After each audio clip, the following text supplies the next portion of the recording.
Good evening, everybody. Just glad you're tuning in tonight. Here we are on a Sunday night. We normally don't come to your houses on Sunday night, but this is kind of a special occasion because the times that we're living in require us to do some things above and beyond than we normally do.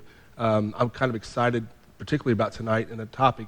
We're coming to you because we believe that the times require us to maybe respond to the epidemic and the circumstances surrounding the epidemic, rather than just us kind of sit back and wait on things to happen. We recognize there's some real issues that people are tackling and dealing with, and we're just trying to get ahead of that curve. There's all the health curve, I know, the virus curve. We're trying to get ahead of and flatten that curve. We are. I believe the decisions that some of the governmental officials and healthcare officials are making are helping equip us to be able to get ahead of that. But as a church and the body of Christ, we should be having some solutions, some answers too, for our people, for people that are out there in the world that are looking for some solutions to life issues. Trying to get ahead of it because decisions have just been recently made or are being made that are going to affect our economy, drastically. It will affect you, and when it starts hitting our homes, that's the type of answers and solutions we as a body of Christ should be able to bring to you. At least some options, some outlook, some opinion. We try to base it all on Scripture, but the reality of it is, when you look through the Bible, sometimes you can't find your exact situation in the Bible if you're looking for a text, a verse and chapter in the Bible. So sometimes you have to work your way through and learn and trial and error, if you will, all based on the foundation of Christ-centered. So we are coming to you over the next week and a half with what we call Expression Response Series. The first series of this episode tonight we're doing is going to be one tailored and asking questions from you guys, which we've already started receiving lots of questions about business owners. What do we do as a business owner or a small business owner or an employee of a business that is making these cuts and changes that are necessary for survival? And I know there's many people out there today that are on the front end of this thing and really aren't even in a position to even know what you don't know yet. But hopefully tonight we can share some insight with you. I've got a good friend of mine, an expert in many fields, small business owner, mid-sized business owner. He's an attorney as well as banking background and all different things. So we couldn't ask for a better person to be with us tonight to field some of your questions. This is Doug Reynolds. Well, thank you, Kevin. That's a very nice introduction. I'm not so sure I can live up to all that, but I'll give it a shot. I'm sure you can. And how we're going to do this tonight is this. I'm going to maybe ask a question to Doug and try to get us going. And then there's questions that have already been submitted during the afternoon when we first let this out to let everybody know. We're only going to go an hour from 8 to 9. And then Stephanie's here, and she's going to read the questions. And she'll be off camera, but you'll hear her voice. So she'll make the question known to Doug, and then Doug's going to do his best to kind of provide some sort of insight. Doug, if you don't mind, just as we get started, I know people are still kind of tuning in. What's your take and feel a little bit just on the general temperature of what's happening in our area right now? Well, I think with this virus and stopping everything and everyone's trying to figure out how prevalent is it, kind of a very simple question is it in my community? Mm-hmm. Then I guess we're having a few tests now come back positive. What does it mean? What should businesses be doing? I know in all the businesses we're involved in, we've been putting things in effect. How do we protect our employees? How do we protect our customers? And then a bigger question is the business landscape changing so fast? Our customers, if your customers are closing, well, then you're not going to have any business. So how do you get through that? Yeah, that's a good question. And some of these questions are still developing. We don't even know the questions to even ask at this point. So many people are trying to figure out, what do I do? Pastor Stephanie, why don't you just give us one of the questions that have already come in, if you don't mind, and we'll just jump right into this thing. Are we okay online right now? Yes. We good? Okay. Absolutely. All right. The first question is in regards to a small business owner. When do you know, with the landscape that everything's going on right now, but when do you actually know if it's best to close your business and try to reopen later, or do you try to stay actively open during this time? I guess that probably depends on what type of business you're in. I mean, we've tried to stay as actively open as we can in businesses I'm involved in. I'm just very briefly, I'm involved in the publishing business, newspapers, websites, things of that nature, and then in the pipeline business, and then electrical contracting, some other things. We've tried to keep serving our customers and continue to try to keep people working and keep things going. At some point, if the government tells you have to shut down, then you have to. Mm-hmm. And if the government says, gosh, your customers have to shut down, then I guess you have to. But I would say that you're probably better off to keep going if you can and you can profitably operate your business. Mm-hmm. And it would depend, like you said, on the type of business, if you're in the service business or the restaurant business or those type of things, because those are all kind of more fluid at this point than the bigger contractors and those type of things. So that's a good point. It would really depend on the type of business that you're in and what kind of cash you have been able to support it, right? Do you think perhaps that somebody like that would be, I would imagine maybe they're in the service industry.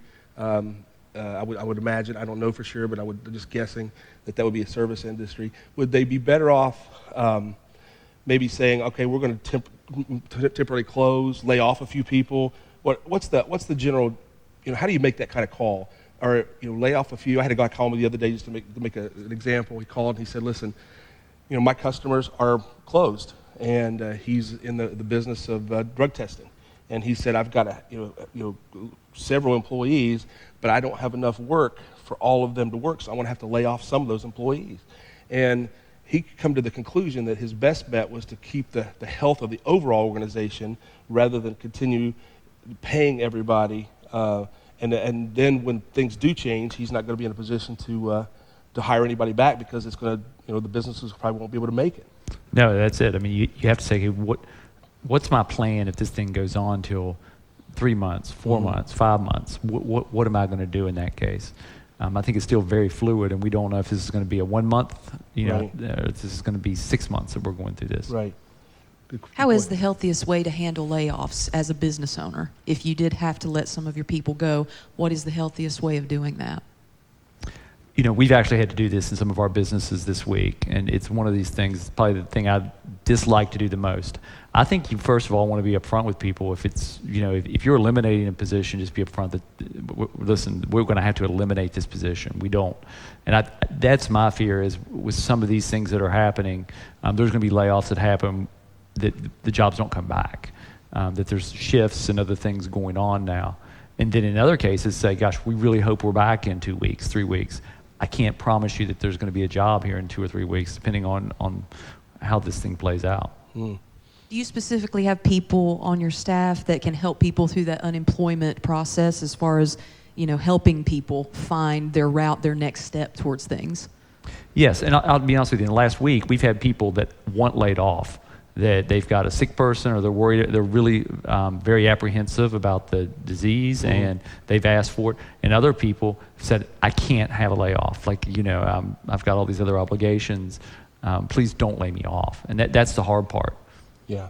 How do you handle that pragmatically and not necessarily with your heart? Because I know from a faith standpoint, many times we govern with our heart. You don't want to, but yet you also have to make those hard calls.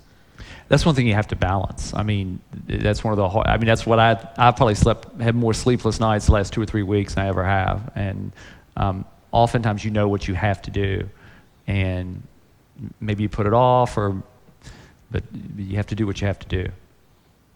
That's a tough place because you get emotionally attached, but you've got to look for, and this is the hardest thing to do, I think, more than anything, is to look at the overall health and the strength of the business. And the longevity of it. And if you don't make those decisions wise today, then you won't be in a better position to even hire anybody else down the road or even grow. You'll have to almost start over from scratch. So it's a balancing, but you don't do it with just hard line. I think you have to be empathetic and sympathetic and caring and emotionally attached. There's nothing wrong with that. But at the end of the day, you've got to make an intelligent decision based on where you are in reality. I know I've been there. In businesses that we've had, they got families, and you're doing everything you possibly can to help them. You feel responsible because you know them well, but at the end of the day, you almost end up hurting everybody. It's not a selfish decision. It really is a whole decision. Wouldn't you agree? Absolutely. What's the next question? Moving now to more of the financial arenas of owning a business. one of the questions is what resources are out there financially for small businesses in this time? I know that there's been some talk about SBA.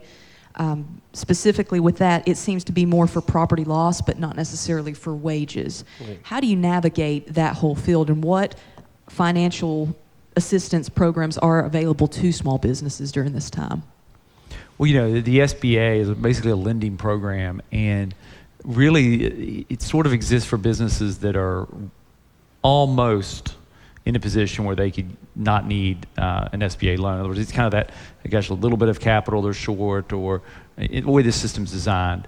At least right now, I'm not so sure that there's good programs in effect that are going to help these businesses that literally go from, if you're getting an SBA loan, okay, here's our market, here's how much market share we think we can get, here's some prospective customers, to saying, hey, we might not have any customers for a short period of time.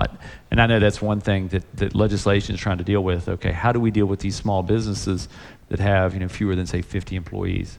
And it's not clear if they're going to have any market or any cash flow for a month, 2 months, 3 months. And I think that's why it's imperative that our representatives in Washington come up with some plan to deal with this. Mm-hmm. And I heard before here that they haven't been able to come with a conclusion, but they're a proposal that's going to pass, so they're going to work on it tomorrow. How do you feel as far as time frame? I mean, people are feeling this now. I mean, we're like, this is yesterday. What do you feel the sense of urgency? I know it's important in Washington to do something, but what do you sense? What would you tell somebody like right now that is in a position like that question was? I'm in a position now that I'm already feeling the bleed. I'm feeling this thing hemorrhage. I don't know what to do. If I shut it down, I go under. If I keep going, I'm going to go under. But I don't have any solutions. What do you tell them in an emotional state or a faith-based? What do you tell them? How do you hang on? And be anchored into something that's going to help them, make an intelligent decision as opposed to maybe being more impulsive. Well, that's a really hard question. Yeah. Because one is I would not depend on Washington coming up with a solution fast enough. So, and I know that's not a very good answer. Yeah. But it's likely that there's going to be, at least this is just from my opinion, that this is something that we've never experienced before in this country, in terms of how fast the unemployment rolls are going to go up. Yeah. And the only thing people compare how bad things were in 2008 to 2009, and this to me seems much more challenging, because even in that time there was areas of the economy that were doing pretty well. Right. Energy extraction was doing well, and some other areas. So this strikes me as something completely new. Yeah, so at this point, if you're out there and you're small business and you're looking for Washington to bring a solution, they may bring something that's going to relieve a little, but it might be a good opportunity and a time to sit down and look at your business overall and say, okay, what do I need does it need to be reformed? Does it need to be structured differently? What do I do to keep this thing going?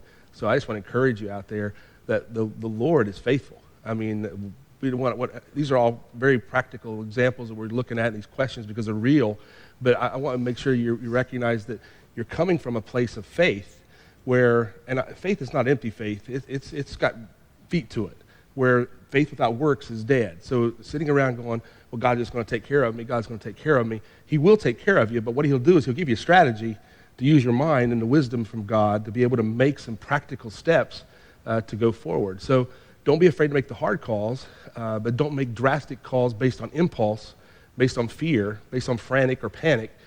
Base it on something that you feel strongly about, that you're feeling strong in here. It might be a decision you have to make on, I'm going to change my hours, or I'm going to reduce this, or I'm going to shut down altogether for a time being. But don't do it out of frustration. Don't do it out of aggravation. And don't do it out of panic or fear. Bring yourself, get good counsel that's around you, people that you trust, that'll give you good advice on what to, where you are, and people that know your industry, because if you just ask people that are close to you, they're going to try to help you relieve the pain that you're feeling or the pressure you're feeling. You need somebody that is experts in the same field that you're operating in, see what they're doing, how they can adjust, and maybe develop some relationships and rapport with other people that are doing the same thing you're doing. This one's in regard to using like an SBA loan. It says under SBA guidelines, should a business wait until the crisis is over to apply for assistance, or should they be proactive and apply now? Usually, how long does assistance take from SBA? My experience in any type of government program that it always takes longer than it should, in the sense of, it's usually very form driven, and one of my fears about this whole process is what happens if you start some of these administrators might not be in their offices, so it may slow the process down more. So I would start now, and if you're available or you're eligible for certain things, I would go ahead and start trying to get those cash reserves in hand now. Mm-hmm. Are there any assistance in filling those things out? Because I know a few business owners have started down that path and then suddenly found themselves overwhelmed with those said forms. Are there anybody out there that could possibly help them? Maybe some people attached to a bank or specifically that represent SBA to help, like, small businesses actually fill out those forms? I would call. Obviously, accountants can probably help with the forms and different things. Obviously the SBA, Secretary of State's office, oftentimes has some knowledge of those type of things, especially the corporate licensing and things of that nature. Mm-hmm. Well, and one thing too, with SBA, I'm not so sure, and you could answer this, Doug, very well, I think. I'm concerned that we're going to open up this floodgate of borrowing because people are going to need cash, and I don't know that the borrowing is going to replace the lack of sales over the next 30, 60, 90 days or whatever it might be. And then when the floodgates do open, you're going to be forced now to continue to support your new business, your new service, and then as well as carrying the debt from this new. How do you replace? You can't replace lost revenue with just more debt, can you? No, I think that's what makes this so unique. Mm-hmm. And there is going to be some opportunities, though. I mean, there is still some need for basic, keeping society running. Yeah. And, one of my fears, and last night the governor, he got some slack about what he said, but I do think he's trying to balance, because everyone was saying, well, shut everything down. Right. Well, if you start shutting everything down, are you going to shut down, how do you make sure the lights stay on? How do you make sure that you don't want to close down food manufacturers, right? I mean, so I do think there needs to be a thought out process, and there'll be opportunities. Usually it seems like when the Lord closes a door, usually he opens up another one. Mm-hmm. And you just have to keep looking for what that door is going to be. Yeah, that's good. Much of this was asking, is there a risk involved with doing this? I think you actually touched on that, is what is the risk? If I go down the SBA path, will this affect me in a long-term plan? Doug? I mean, obviously you may go down it and say, hey, you may end up wasting your time. So, I would say one of the most important things in this process is maybe you have a plan A, B, and C. So that, okay, I'm going to go down this path. Maybe I keep open for a couple more weeks. I try to, then my next idea is I'm going to try to, shift my business to try to take advantage of some other area that may still be a need for it. And then C, I'm going to also be working this SBA idea. This also is in regard to financial things, as far as not necessarily SBA, but it says if my bank is willing to defer my bank loan for up to 3 months, would that be wise during this time? Or will it add interest or anything else in the long run? Will it be detrimental to my business? Mm-hmm. I would say that it's really important that you give yourself the most amount of opportunities that you can, even if it costs you a little bit of money, interest on that money for the next 3 months, that you say, okay, I'm going to defer this. That gives me more time to come up with some ideas. And equally important is you don't want to just defer for 3 months and be in the same place in 3 months. It's really important that you, and I've served on a bank board, that you have a plan. Okay, here's my idea. Here's why I want to defer. And here's where I expect to be at the end of 3 months.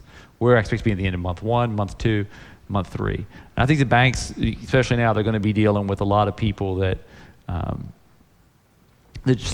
duck them. They're just saying, you know what, I'm not going to answer. I'm not going to answer the phone. I'm not going to answer my letters, and they send the letter. And so what I think you'll find is the banks are going to be very receptive to somebody that comes to them and says, hey, I want to defer. Here's my 3 plans. And I think that's probably the best thing to do. So the idea would be to be more aggressive. Initiate, if you're the borrower, you want to initiate the call to the bank, like kind of immediately, right? Is what you're suggesting, like tomorrow even, whatever you have that plan, but not just sit back and wait. Where the bank is kind of wondering where you are and you're wondering where they are. Your best bet while this thing is still fresh is to partnership, because you're really saying the banks are more than willing to partner with you during this time because they don't have the answers, you don't have the answers, but together they're going to work through the crisis if you partner with them. Yeah, yes, definitely. So we encourage you to pick up your phone and contact if you have a relationship with your banker, is to pick up the phone, or mortgage company, is to call them and tell them what you're seeing right now, what you expect to see in a couple of months. It obviously is all subject to change because there's so many variables that we don't know. But don't walk away from it, run away from it. Hold your head up. Have integrity. Call them up on the phone and say, listen, here's where I am, and what can we do together? That's what I would suggest too. This is in regards to as far as a business that may have some money in reserves, that perhaps they're in a place right now where they're going to be okay, they have enough operating capital, but what would you say would be the wisest thing to do with just money in general right now? Everybody's a little concerned about stock markets, those type things, and the uneasiness. What would be the best thing to do with just money in general right now? It's like Joseph when the famine came. He had those famines, and obviously the most important thing is to preserve that and be kind of okay. I'm in a good position. I'm better off than most other people here. How do I put myself in a position where I can continue to bless others? What you don't want to do is spend down all your reserves and not be in that position anymore. So I think that would be my advice. What do you say people about cash? Like right now, do you see banks kind of tightening up on the actual cash? How much you could withdraw from the bank? Or like there's ATM limits. I was talking to a guy today, and he said to me, I got an ATM limit of I think it's $500 at his bank or whatever. He said, I wonder if they're going to lower that down to $2, and should I go ahead and get money out? What do you tell people when they're in that position? What do you see happening like that as far as the cash accessibility to be able to withdraw? Actually, I had some calls last week where people were saying that there was people doing that at the bank. They were going and getting cash. And, frankly, that's probably a smart move in the sense of it's hard to tell with all this going on. It could happen that the electric goes down, you can't get the cash, or there's some problem with the credit card companies, and there's some other things we don't perceive. So it's probably smart to have a little extra cash if you're blessed enough to have that right now. Mm-hmm. That's good. How do you avoid knee-jerk reactions in business right now to where your emotions are high and suddenly you start making decisions that really, how do you personally deal with just knee-jerk reactions? I try to think slower, if that makes sense. I think you pray about things and then you don't just immediately react, especially if you don't get an answer. Mm-hmm. That you try to do things, that you try to think things through a little bit more, mm-hmm. and just even any reaction that if you slow down, sometimes it can help you make a better decision with anything mm-hmm. in life. What do you do when maybe your employees or people you're working beside in leadership maybe want to move a little faster than what you're thinking? How do you manage that sort of sense of frustration with people around that are looking for more definite answers? Because sometimes delay in their mind means, okay, the inevitable's coming, and so they anticipate that. How do you look at them and lead them in times of uncertainty like this? I would say that one of the problems, like even this weekend, we had just a litany of emails. People wanted to do things Monday.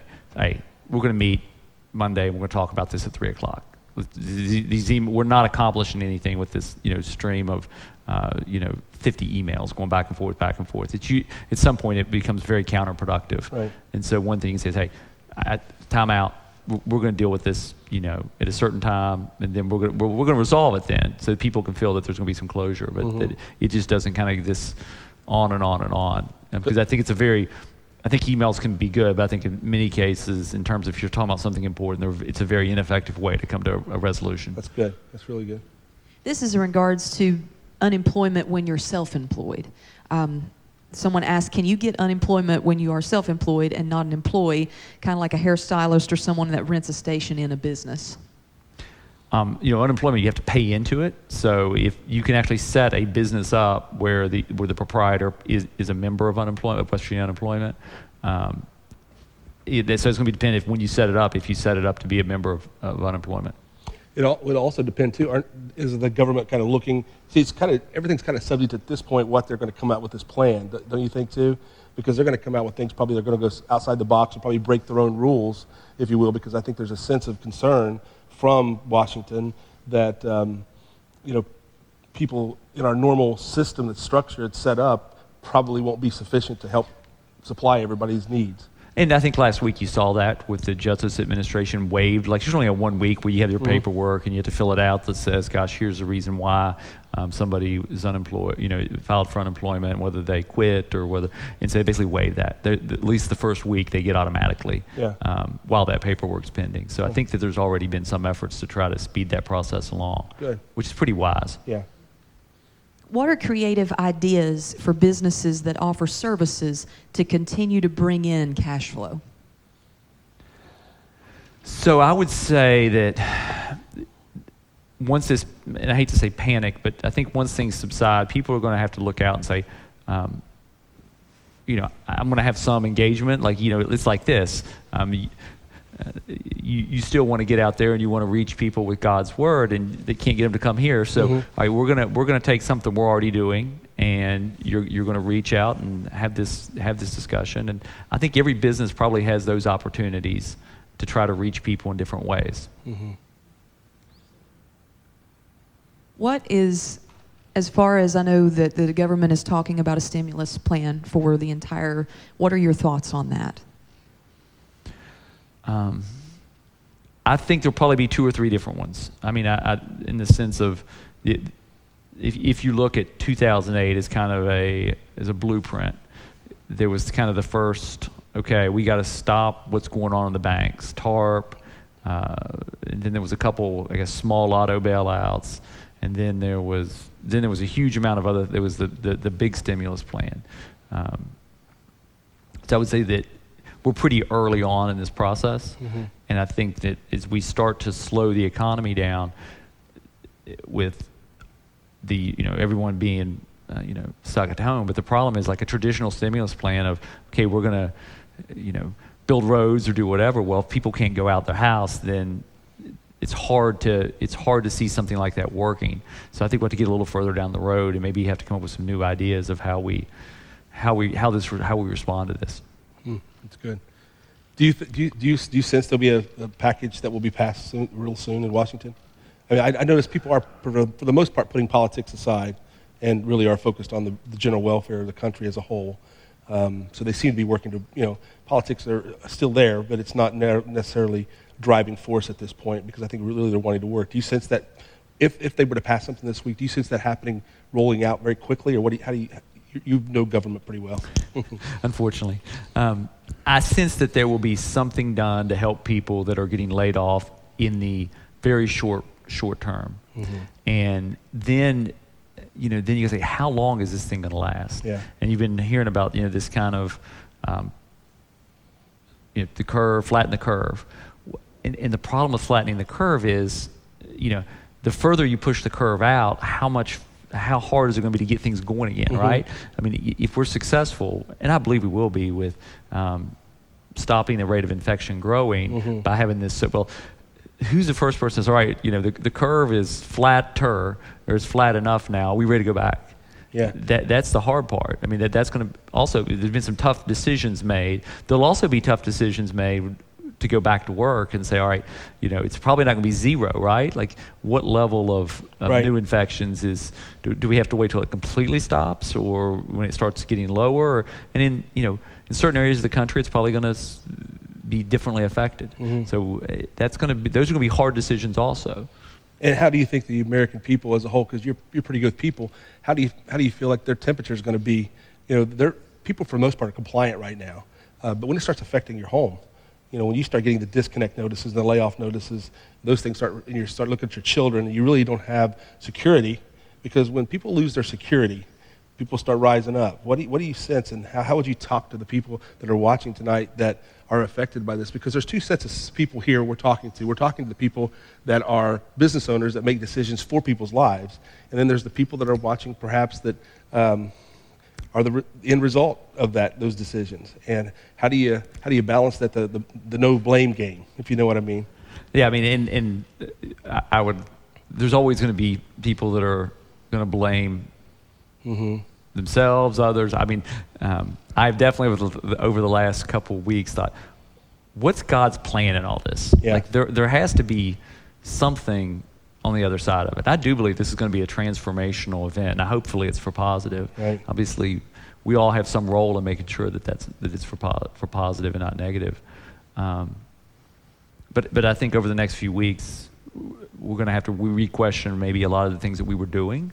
I think a lot of people would acknowledge there's a lot of very unstable things in the way business has been done in the last 10 years.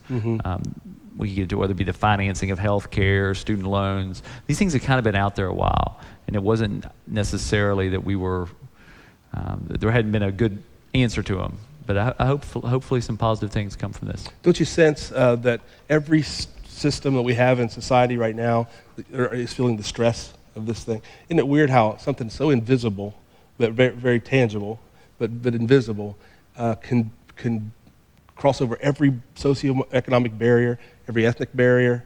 I mean, can go across any line and put pressure and stress on every structure and system that we have in society. And you're watching every system, from healthcare, you mentioned them several, healthcare, finance systems, educational systems, every technology, everything is being pushed on right now, and to see which way we have to go. How do you navigate through all of that? I mean, do you have any idea? If you were a leader of and you are, but if you were a position in high authority, how would you communicate to the people to help control the temperature, but also bear the truth that, hey, some of the stuff we don't even know?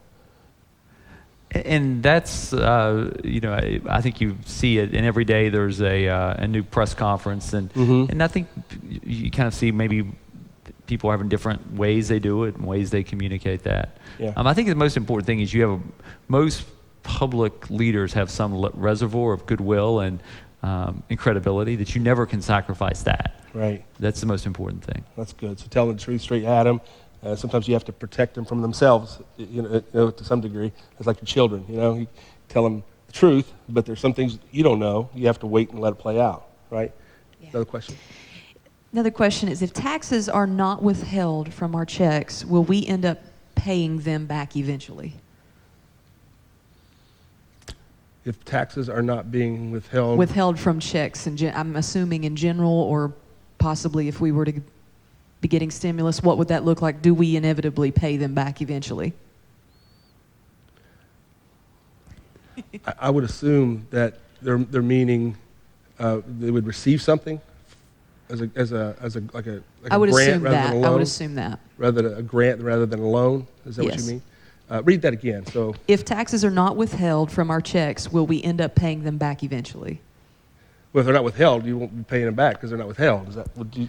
I think maybe the question, I could be off on this, is in 2009, 2010, in the first Obama stimulus, one of the things that was done is they reduced payroll taxes. Okay. So they didn't, if it was normally 6.5%, maybe it was 3.5%.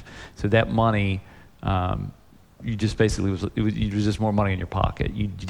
That's some of your money that you never actually paid it back. I think is what that question is. That's good. I mean, generally what happens, though, is you take a state, let's say you have a state income tax or a federal income tax. Many times, so they withhold the money, you file your return at the end of the year, and then most people get a check back for some portion of that they're withholding more than they're actually paying taxes on. Right. So if the government says, we're not going to take that money, you're going to get it immediately, well, then you're not going to get a check at the end of the year for the money you didn't pay in taxes, if that makes I think that's what they were asking. Okay, that's good. In regards to the stock market, there's many people that now are concerned about like their 401k, their portfolios, and many are withdrawing them. What would you say would be the smartest thing to do right now in light of all of this? Maybe I need to get that disclaimer on there. Yeah, right. I think you have to look at it, how old you are is a really important thing. You have to be prepared that maybe the market is going to go down more. And you have to be a lot smarter than I am to say, hey, this is the bottom or this is the end. So if you're younger, maybe you can be more likely to keep your money in your 401k, continuing to average down in stocks. If you're older, though, I think you have to always be prepared. Okay, you know, how much risk can I take? And stocks are riskier than cash or bonds, and then kind of make your decision based on that. What is your overall feel personally as far as when it comes to investing in those type things? Are there any trends that you're seeing that maybe it's leaning into more investing in this area or in this area that might be a little scarier, stay away from this kind of thing? Just investments in general. I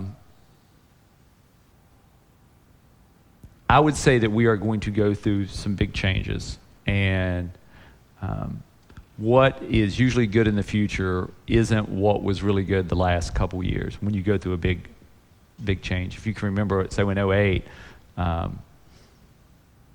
we had all the problems with banking, and you know, a lot of people were putting money into energy and things like that coming out of that, because they had went through that downturn so well.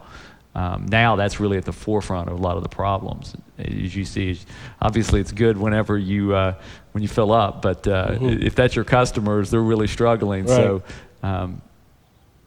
So I would say that if you're looking for opportunities, it would be in areas maybe that haven't been real hot the last few years. Mm-hmm. Going back to the taxes question, if you are a small business owner, are we supposed to stop withholding from our employees' checks? I see. Or you just stop withholding? Yes, if you actually own that and you're giving out to your employees, are we supposed to actually stop withholding from our employees' checks taxes? So if you're withholding the money, you're supposed to be sending it to the federal government. If they're saying you don't have to send us the money, then you wouldn't withhold it. I don't think they've actually made that decision yet, have they? They haven't. I haven't heard that. No, but my suggestion would be, until you hear something from them, I would just say it's same as usual. You just withdraw it, you hold it out, and you send it in. Make your deposits. In regards to investments, would it be wiser to invest right now in an IRA during these times? So the main benefit about having your money in an IRA is that it's tax deferred into the future.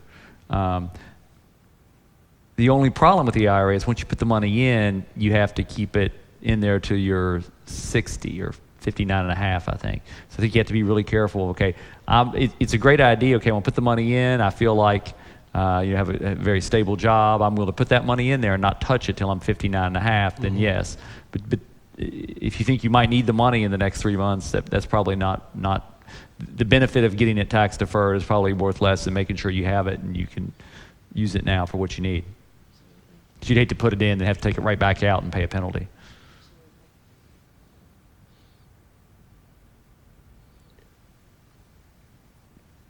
When you're speaking to maybe just someone who maybe doesn't have a whole lot right now in their IRA or those type things, they just have enough. I know there's many out there that are having those type things. So one of the knee-jerk reactions is to take it completely out and get it completely out of the market. And I think we've discussed this already a little bit. How do you, though, not rule with emotion in that moment of I'm scared and I want to take that out? How do you personally deal with those type things of getting nervous and then suddenly deciding, no, I want to just take this out? And that's one thing you can do is you don't have to necessarily. Sometimes whenever you're nervous, doing a little bit of something can help. So I would say in that case, you can take the money and put it into cash, into government guaranteed CDs or things like that. Put it in that for a while. Maybe that way you know that it's safe, even if it's at a very low return. Perhaps that would make a person in that role feel better. I think the most important thing too, though, is not to. You don't want to like you said, act in fear, like that was the question, or panic.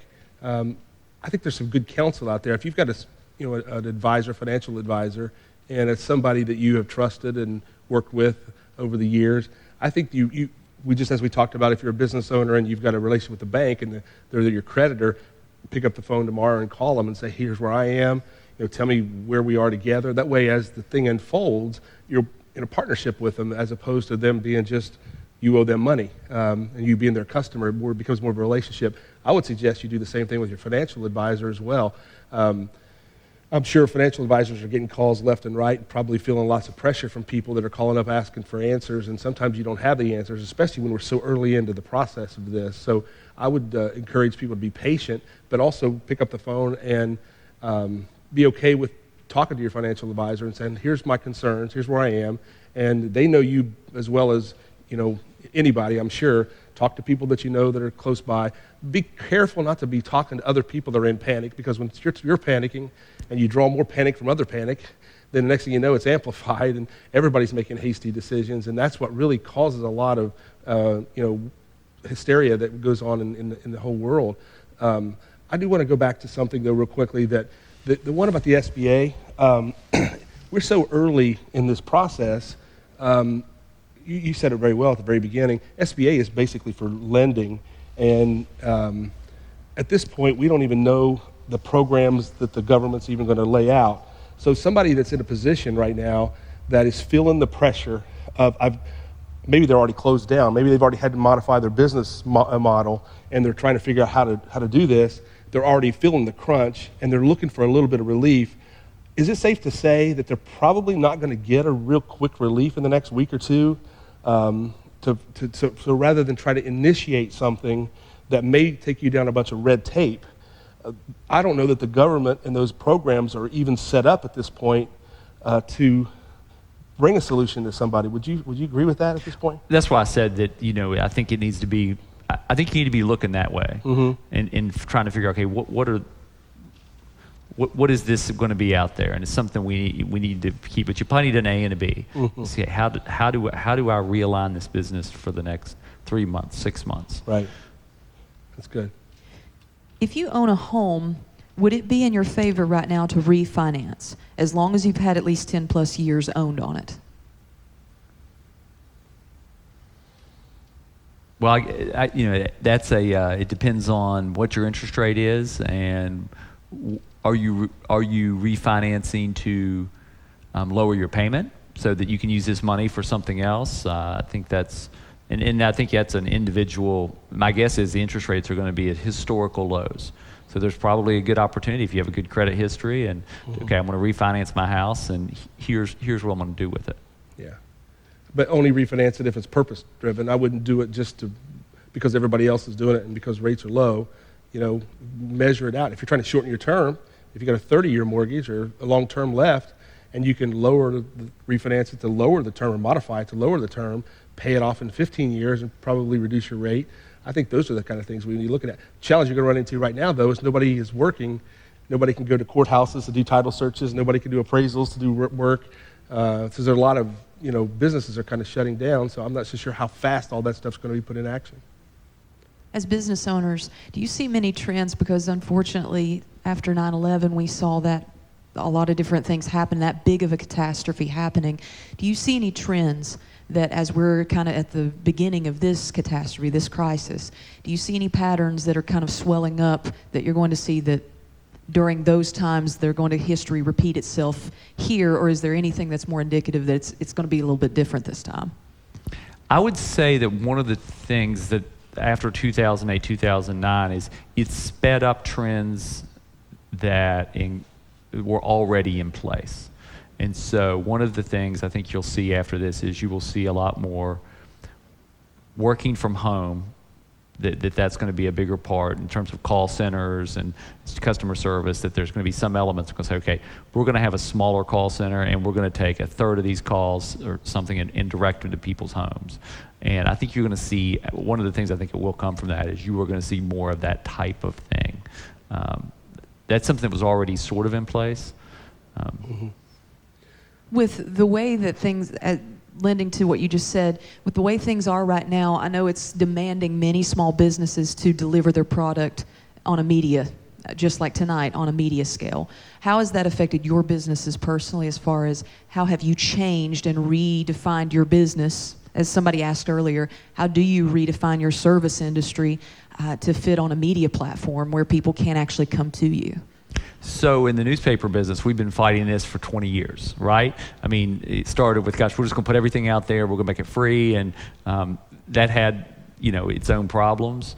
And then on the other hand, the vast majority of people still, not the vast majority, a majority still like to get that print product and experience it that way. So you have to do, in many respects, you have a cost, you have two different vertical models that in some respects don't, go back and forth. Mm-hmm. I do think that in terms of our success is we've sat down and said, our best customers we've realized are people that are print subscribers, but also use their digital password.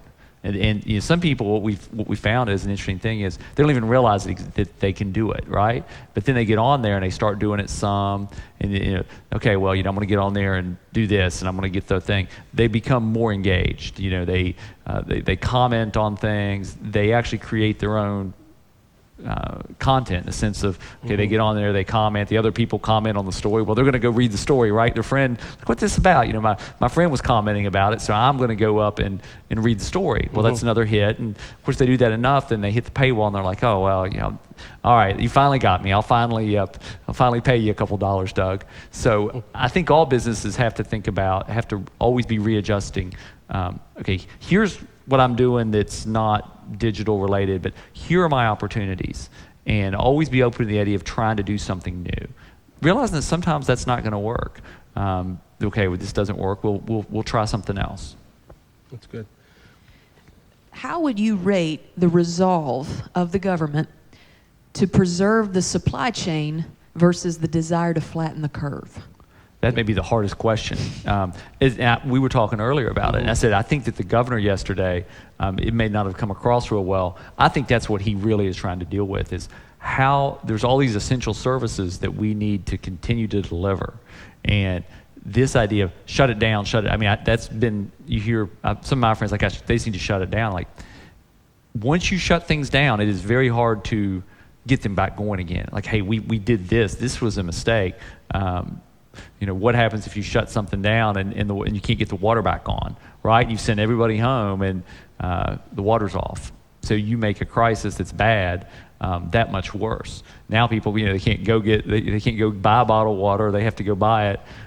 So I do think that our leaders need to make sure they don't do anything too fast. That's good. What do you think about all of the the concentration that our global perspective, where you have a lot of our pharmacy or medications are made in China, and here we are now, and you're hearing all this, dialogue. What's your take on all that about making it here? What do you see happening? Because it's been a big emphasis on globalizing for years, and now here we are going, gosh, we're a little bit, handcuffed here in America now because of some of that. What's your take on all that? It's all made in China because there's China in many cases is the lowest cost producer, and that's one of the problems of when you say, gosh,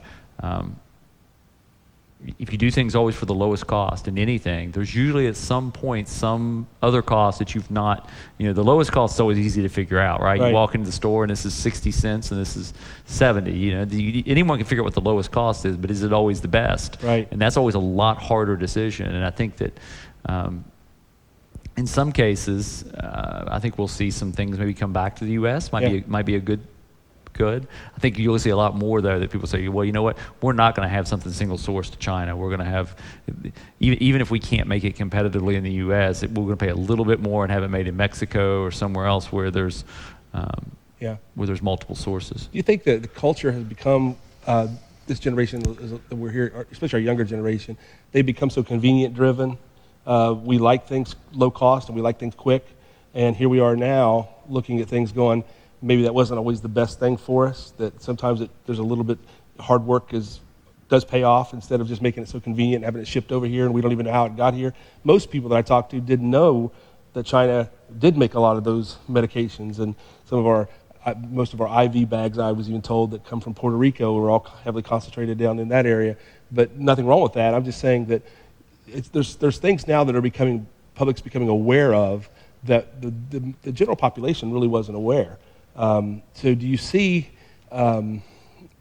people like in America, young people specifically, do you see careers or career paths birthing through this process? More industries even opening up that never were even on as part of a curriculum, even in one of in our universities?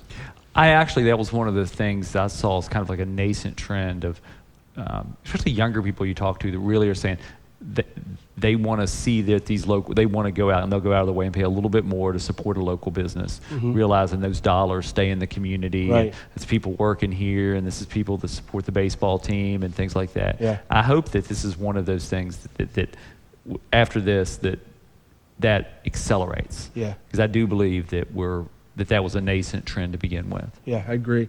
We just have a few minutes left, Doug. Why don't you kind of just whatever you feel on your heart to tell the people, then I'll close us out. Anything you want to tell them that here we are early on in this process? And I have one more question. Oh, you do? Yes, Okay.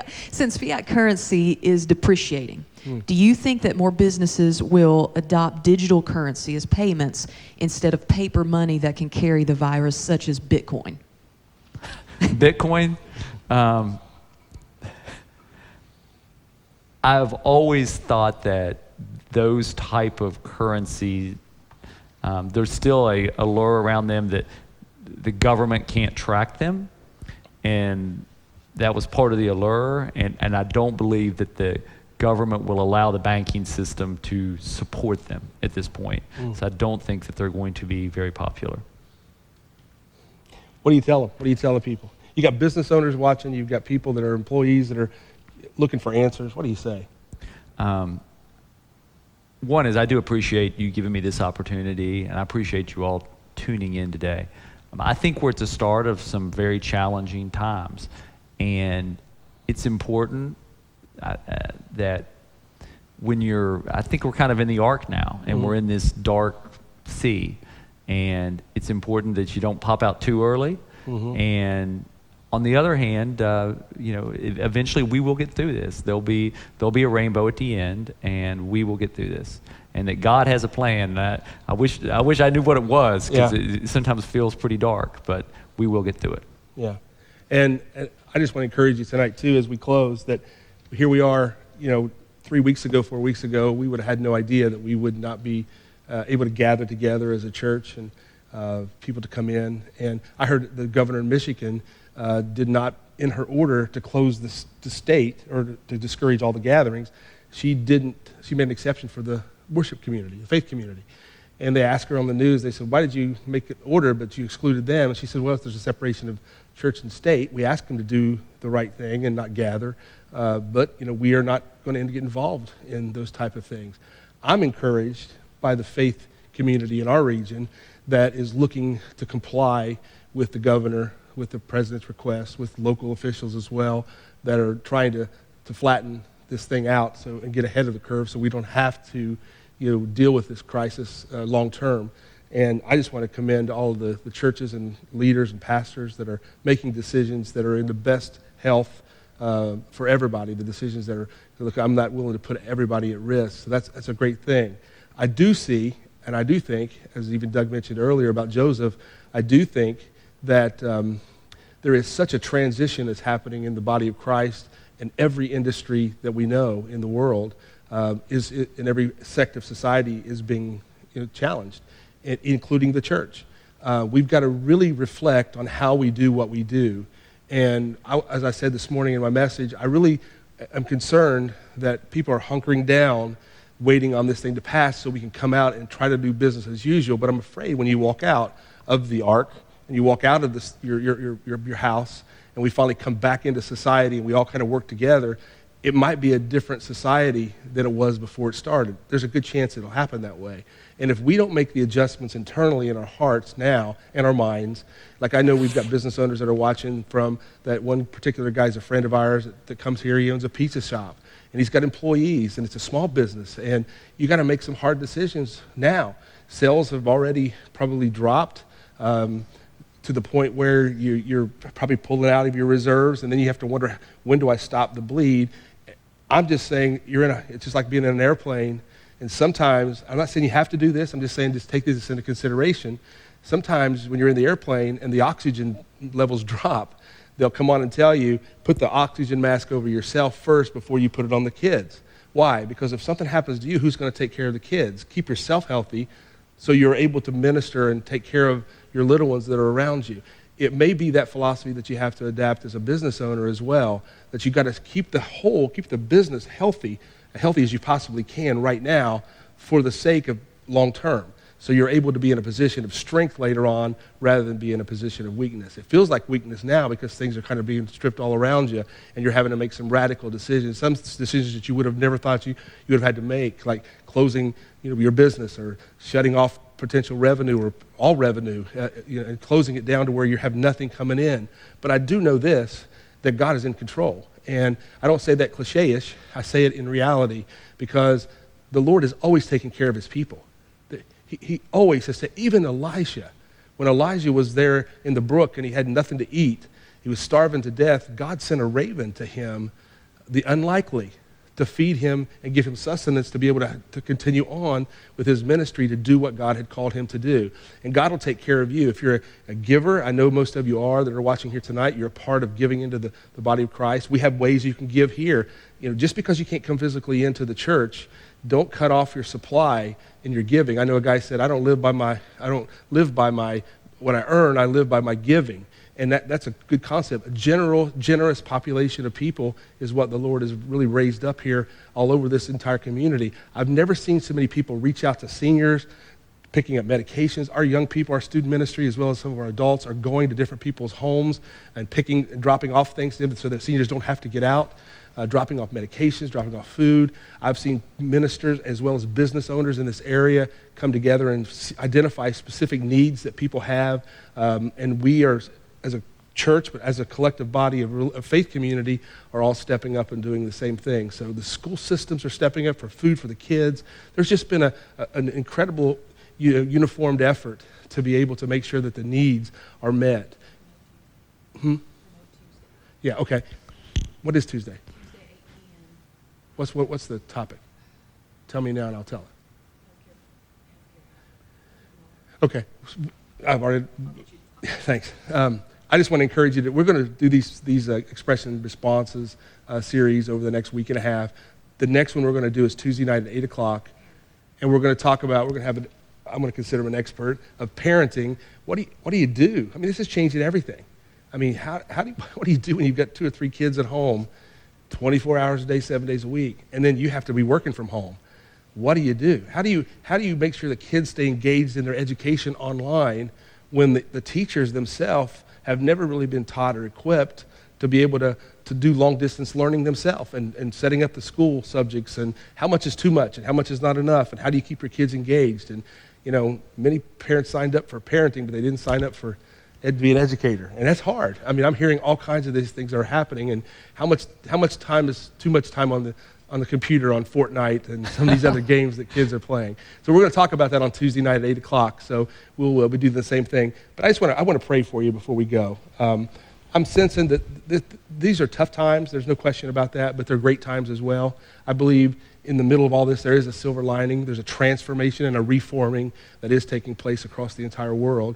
And we got to count it a privilege to be a part of something that really is being pioneered through our lives, whether we know it or not.